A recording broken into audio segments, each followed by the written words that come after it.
اعوذ باللہ من الشیطان الرجیم بسم اللہ الرحمن الرحیم افتطمعون ان یؤمنوا لکم وقد کان فریق منہم یسمعون کلام اللہ ثم یحرفونہ من بعد ما عقلوا وهم یعلمون۔ سورہ بقرہ آیت نمبر 75 اللہ رب العزت نے ارشاد فرمایا افتطمعون ان یؤمنوا لکم، کیا آپ توقع رکھتے ہیں کہ اے مومنوں کہ وہ تمہارے لیے مومن ہو جائیں۔ وقد کان فریق منہم یسمعون کلام اللہ، اور ان میں سے ایک وہ گروہ ہے جو اللہ رب العزت کے کلام کو سنتا ہے۔ ثم یحرفونہ من بعد ما عقلوہ، اور پھر اس میں تعریف کرتا ہے اس کے سننے کے بعد اور عقل کے بعد، وہم یعلمون، حالانکہ وہ جانتے ہیں۔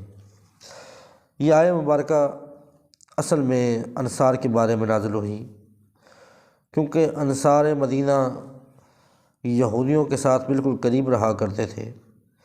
اور ان کی خواہش یہ تھی کہ یہ سارے لوگ مسلمان ہو جائیں، اور آقا دو جہاں صلی اللہ علیہ وسلم اور صحابہ رسول صلی اللہ علیہ وسلم کی یہ سب خواہش تھی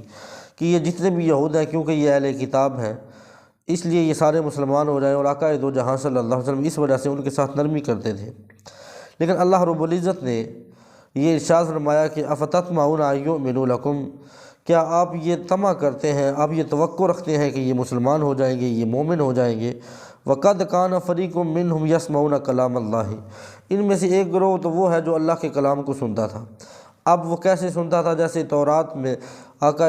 تورات حضرت موسیٰ علیہ السلام نے اتاری اور اللہ رب العزت نے ڈائریکٹ آپ سے کلام کی، تو وہ 70 لوگ جن کو حضرت موسیٰ علیہ السلام طور پر لے کے گئے اور ان کو اللہ رب العزت کا کلام سنایا، اور کلام سننے کے بعد بھی وہ واپس آ کر ثم یحرفونہ، کہ وہ اس کے بعد اس کلام کو بدل دیتے ہیں، تو انہوں نے آ کر کہا، کچھ جو ان میں سے سچے مومن تھے انہوں نے تو آ کر کہا جو اللہ رب العزت نے کہا، انہوں نے من و عن بیان کر دیا۔ لیکن کچھ ان میں سے ایسے تھے جنہوں نے یہ کہہ دیا کہ آخر میں اللہ رب العزت نے یہ بھی کہا ہے کہ اگر تمہیں اچھا لگے، جو تمہیں اچھا لگے اس پر تم عمل کر لو، اور جو تمہیں اچھا نہ لگے وہ چھوڑ دو، وہم یعلمون، حالانکہ وہ سب کچھ جانتے ہیں۔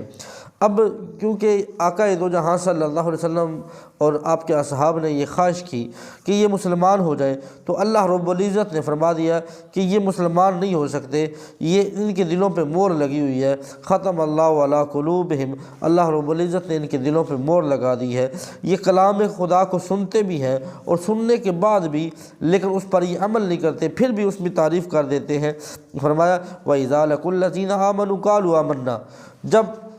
وہ لوگ ہیں جب تم میں سے مومنوں کے ساتھ ملتے ہیں تو کہتے ہیں قالوا آمنا، ہم وہ لوگ ہیں جو ایمان لے کے آئے۔ وَإِذَا خَلَا بَعْضُهُمْ إِلَىٰ بَعْضٍ، اور جب آپس میں ایک دوسرے سے ملتے ہیں قالوا أَتُحَدِّثُونَهُم بِمَا فَتَحَ اللَّهُ عَلَيْهِمْ، تو یہ کہتے ہیں کہ تم اس وجہ سے بیان کرتے ہو جو اللہ رب العزت نے تمہیں عطا کیا ہے، لِيُحَاجُّوكُم بِهِ عِندَ رَبِّكُم، کہ تم یہ حاجت بنا دو اپنے رب کی طرف، افلا تعقلون، کیا تم عقل نہیں رکھتے؟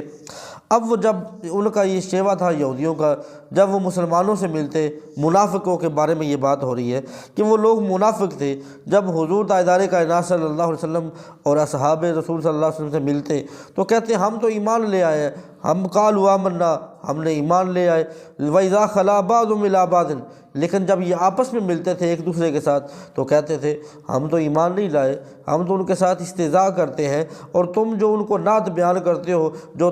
تورات میں آقا دو جہاں صلی اللہ علیہ وسلم کی صفات آئی، حضور کی جو نعت آئی، تم وہ بالکل اسی طرح ان کو بیان کر دیتے ہو، کیا تم اس وجہ سے بیان کرتے ہو کہ اللہ رب العزت انہیں بتا دیتا ہے؟ لیکن وہ کہتے تھے ہم تو یہ اس وجہ سے بیان کرتے ہیں، وہ کہتے تھے اگر تم بیان کرتے ہو تو کل قیامت کے دن یہ اللہ رب العزت کی بارگاہ میں حاجت لے آئیں گے، یہ کہیں گے کہ باری تعالیٰ یہ حضور کو جانتے تھے، یہ حضور کی صفات کو جانتے تھے، یہ حضور کی شان کو جانتے تھے، یہ حضور کی نعت کو جانتے تھے، اور یہ سب کچھ جانتے تھے کہ آقا دو جہاں صلی اللہ علیہ وسلم سچے اللہ کے رسول ہیں، اس کے بعد بھی یہ ایمان نہیں لے کے آئے، تمہاری تو یہ حاجت رب کی بارگاہ میں بن جائے گی۔ اب علماء مفسرین کا یہ کہنا، کیونکہ اگر یہ حاجت کی وجہ سے تھا تو رب کریم تو ویسے بھی جانتا تھا کہ انہوں نے تورات پڑھی ہے، یہ تورات میں آقا دو جہاں صلی اللہ علیہ وسلم کی صفات میں نے بیان کی، میں نے حضور کی نعت بیان کی، اس کو جانتے تھے، اور یہ میرے محبوب کو جانتے تھے کہ میرا محبوب سچا ہے، اور پھر اس کے باوجود بھی وہ اس پہ ایمان نہیں لے کے آئے۔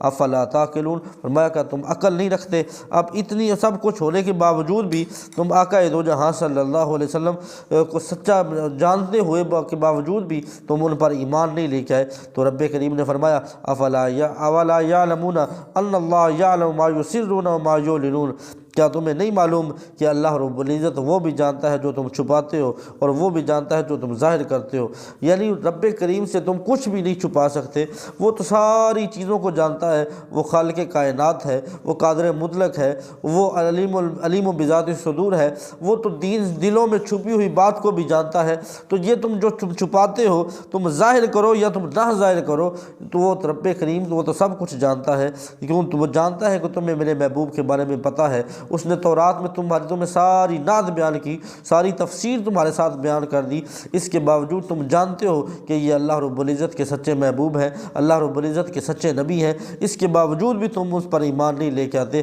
افلا تعقلون، کیا تم عقل نہیں رکھتے، تم غور و تکبر نہیں کرتے کہ اس کے باوجود بھی تم ایمان نہیں لے کے آتے؟ تو اللہ رب العزت نے ان یہود علماء کے بارے میں رب فرما دیا کہ محبوب آپ ان کے بارے میں طمع نہ کیجئے، ان لوگوں کے دلوں پہ میں نے